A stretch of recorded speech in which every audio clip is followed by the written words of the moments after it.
Hello students, आप लोग कैसे हैं। उम्मीद करता हूं कि आपकी पढ़ाई ठीक ठाक से चल रही होगी और आप बेहतर ढंग से अपनी पढ़ाई कर रहे होंगे।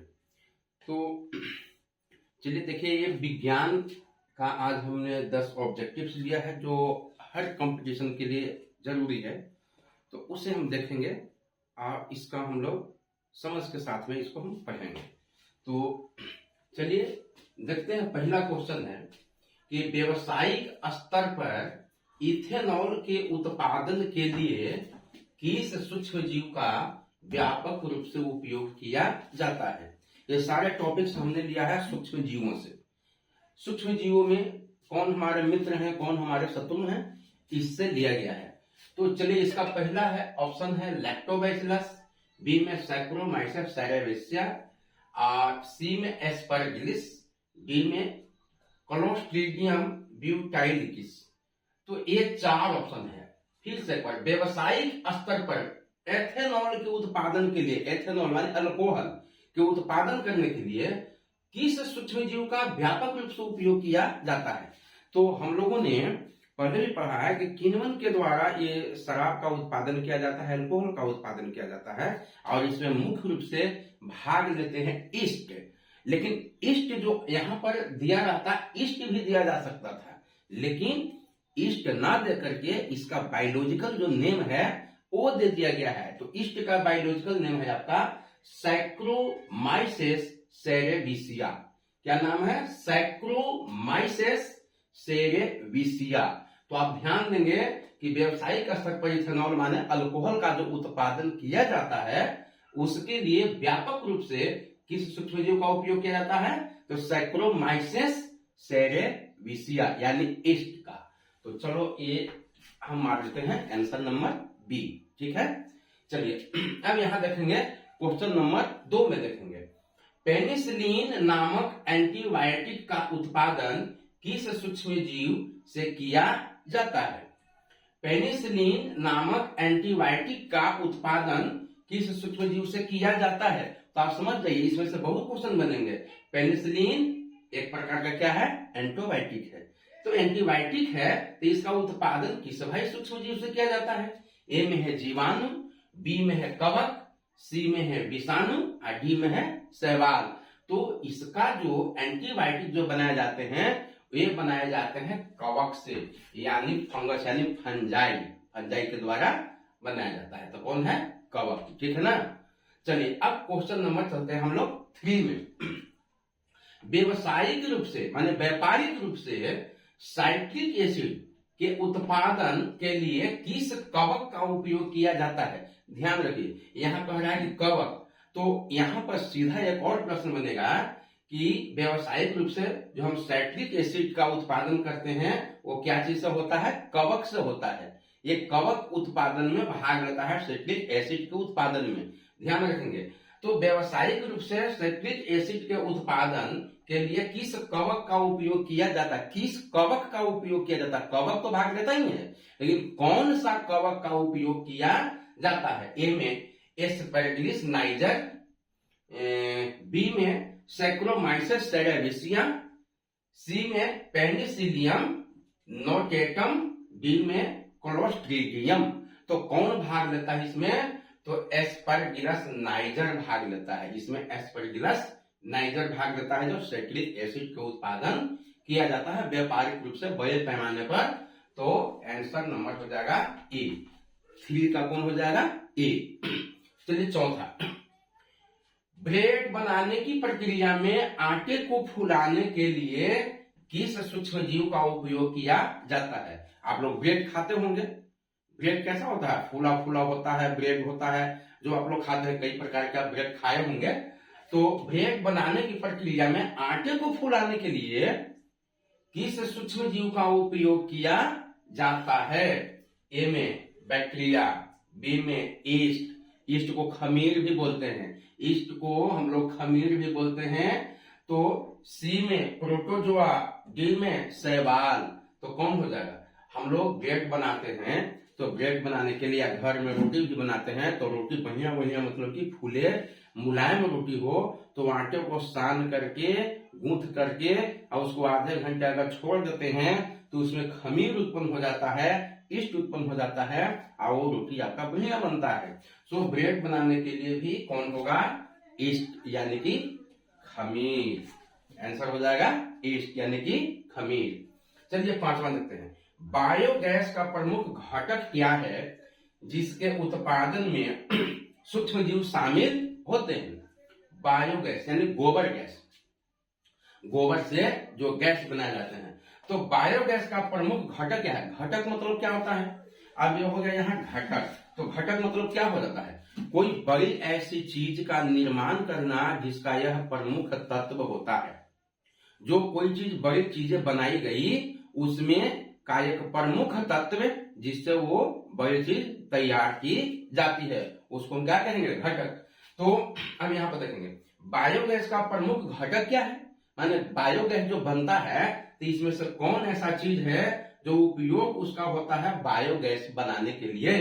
माने वही है क्या चीज? घटक, जिसके उत्पादन में सूक्ष्म जीव शामिल होते हैं।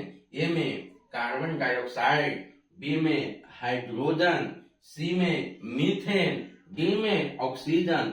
तो क्या हो जाएगा आंसर? इसका आंसर होगा मीथेन, ऑप्शन नंबर 3 मीथेन। यानी वो प्रमुख घटक क्या है? मीथेन है, जो बायोगैस को बनाने में अपनी महत्वपूर्ण भूमिका निभाती है। क्लियर है? चलिए अगला क्वेश्चन देखते हैं, छठा। मृदा की उर्वरता बढ़ाने वाले जैव उर्वरकों में मुख्य रूप से कौन से सूक्ष्म जीव पाए जाते हैं? मृदा माने मिट्टी, मृदा माने मिट्टी। अब मृदा की उर्वरता बढ़ाने में यानी कि जो मिट्टी को उपजाऊ बनाया जाता है, उर्वरता मतलब उपजाऊ, ज्यादा से ज्यादा वो उपज देने वाली मिट्टी बने, तो हम सीधा कहें कि मिट्टी की उर्वरता यानी मिट्टी को उपजाऊ बनाने के लिए जैव उर्वरकों में मुख्य रूप से कौन से सूक्ष्म जीव पाए जाते हैं? कौन सा सूक्ष्म जीव पाया जाता है सबसे ज्यादा भाई, जिससे मिट्टी की उर्वरता पावर बढ़ जाती है, मिट्टी ज्यादा उपजाऊ हो जाती है? ऑप्शन नंबर ए कवक, जीवाणु और साइनोबैक्टीरिया, कि बी में केवल कवक, कि सी में विषाणु और प्रोटोजोआ, कि डी में केवल विषाणु। तो इसका आपका जो आंसर हो जाएगा ए हो जाएगा आंसर। कवक भी होता है, जीवाणु भी होता है और साइनोबैक्टीरिया भी होता है। ध्यान रखेंगे मृदा को यानी मिट्टी को उर्वरता बनाने में जो सूक्ष्म जीव जो भाग लेते हैं वो कवक भी है, जीवाणु भी है और साइनोबैक्टीरिया भी है। तो आंसर कौन हो जाएगा? ए हो जाएगा। ठीक है, सातवां प्रश्न पर चलेंगे हम लोग। तो सातवां प्रश्न कहता है कि किस प्रक्रिया द्वारा चीनी को अल्कोहल में परिवर्तित किया जाता है? चीनी को अल्कोहल में परिवर्तित किया जाता है वो प्रक्रिया कौन सा है जिसका उपयोग शराब उद्योग में होता है? अभी अभी पहले बार में बताए थे उधर पीछे कि किस प्रक्रिया द्वारा चीनी को अल्कोहल में परिवर्तित किया जाता है। ये प्रक्रिया पूछ रहा है कि किस प्रक्रिया, कौन सा भाई प्रक्रिया अपनाते हैं कि जिससे चीनी जो है अल्कोहल में बदल जाता है और इसका उपयोग जो है शराब उद्योग में किया जाता है। ए में पास्चुरीकरण, नहीं पास्चुरीकरण नहीं, ये तो दूध वाला में होता है ना पास्चुरीकरण, जो दही जो होता है। फिर बी में किण्वन, सी में बंध्यकरण, डी में आसवन। तो चलिए यहां पर हो जाएगा, कौन हो जाएगा? इसका आंसर हो जाएगा बी किण्वन। क्या हो जाएगा? किण्वन। किण्वन वो प्रक्रिया है जिसके द्वारा चीनी को अल्कोहल में परिवर्तित किया जाता है। इसका व्यापक रूप से विस्तार रूप से शराब उत्पादन में इसका उपयोग किया जाता है। चलिए ये 7 हो गया ना। अब चलते हैं हम लोग 8वां प्रश्न में।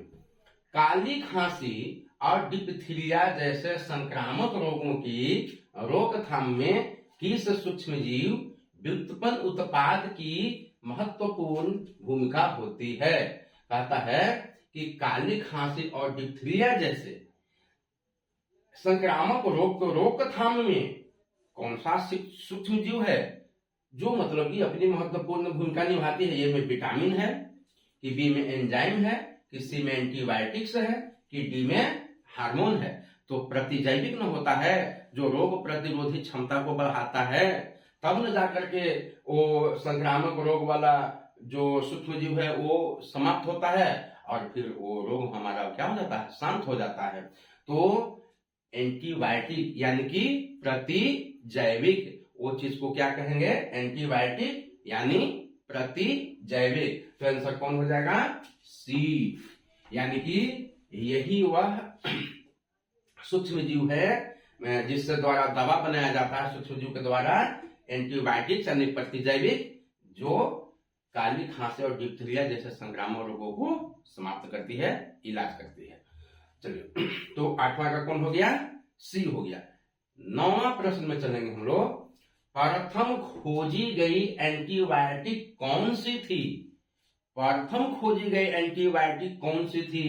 ए में स्ट्रेप्टोमाइसिन था, कि बी में टेट्रासाइक्लिन था, कि पेनिसिलिन था, कि डी में एरिथ्रोमाइसिन था। तो कौन सा था? तो समझ जाइए, हमेशा एकदम याद रखिएगा कि पेनिसिलिन जो है प्रथम खोजी गई एंटीबायोटिक्स था, जो रोग प्रतिरोधक क्षमता को बढ़ाता है। तो ये हो गया कौन सा एंटीबायोटिक, पेनिसिलिन, जो पहला बार खोजा गया था। चलिए 10वां प्रश्न और अंतिम प्रश्न। लेकिन इसको प्रश्न को करने के पहले हम ये चाहते हैं कि देखिए, ज्यादा से ज्यादा वीडियो को क्या करेंगे, आप शेयर करिएगा आप अपने मित्रों के पास में, ताकि सभी को लाभ मिले और हर जो कंपटीशन जो तैयार करते हैं, तैयारी में लगे हुए हैं, उनको लाभ मिले। तो चलिए देखते हैं 10वां। पेनिसिलिन की खोज किस वैज्ञानिक ने की थी? पेनिसिलिन की खोज किस वैज्ञानिक ने की थी? ये लुई पास्चर ने किया था, सोचिएगा, रॉबर्ट कोच ने किया था, या अलेक्जेंडर फ्लेमिंग ने किया था, एडवर्ड जेनर ने किया था? आपको नाम जरूर याद आ रहा होगा।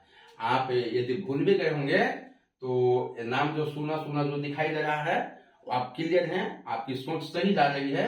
तो पेनिसिलिन की खोज किस वैज्ञानिक ने की थी? तो इसका आंसर है अलेक्जेंडर फ्लेमिंग। आंसर हो गया अलेक्जेंडर फ्लेमिंग। तो ये रहा है आपका 10 महत्वपूर्ण प्रश्न जो आपको हर कंपटीशन के लिए आवश्यक हैं। आप मन लगा करके पढ़ते रहिए, 2-3 और वीडियो को देखिए और बढ़िया से इसको समझिए और आप जरूर अपने लक्ष्य में सफल होंगे। धन्यवाद, मिलते हैं अगले वीडियो में।